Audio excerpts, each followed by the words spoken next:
Hello, শুভ সকাল। তোমরা সবাই কেমন আছো? অবশ্যই ভালো থাকবে। তো আজকে আমার ব্লগটা হলো যে আমি বাড়িতে থেকে কিতা করি, কিন্তু বাড়িতে থেকে আমি তো কিছুই করি না। মানে তো মা কইছে এনে কাজটি করতাম, তো কাজ তো করতে হবে না, কাজ করলে আমার তো দুনা দিব। দুনা তো বুঝছো তোমরা খিতা ফিরে, তো কাজ তো করতে হবে। তো লে এলেছি ঝাড়ু দেওয়া শুরু করে দিছি। ঝাড়ু শেষ, কাজটা সান টান করে বসি। সান টানে এসে ঠাকুর ঘরে ঢুকে এলাম গা।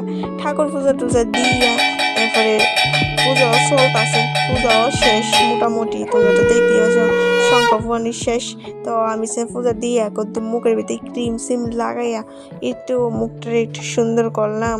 কিন্তু রৌদ্র জলে কোনো কাম হইতো না, রৌদ্র জলে মুখ ফুরিয়ে যাবো গা। যে রৌদ্র পরিমাণ, এত রৌদ্র মধ্যে চাইলে আমার মুখটা স্কিনটা মনে শেষ। তোমরা তো দেখতে দাও, মানে আকাশে কি মানে কালার দেখতেছ নি। দাও আমি একটু আইয়া তোমরা দেখাইলাম আমার স্টাইলটা কেমন লাগছে কইও। আর একটু রোদ্রের মধ্যে পেঁপে পড়তে খাইলাম, ও কি দারুণ হয়েছে। সন্ধ্যার সময় রেডি একটা আমরা বাড়ি বাসাটা গজাতে মধ্যে গেছিলাম।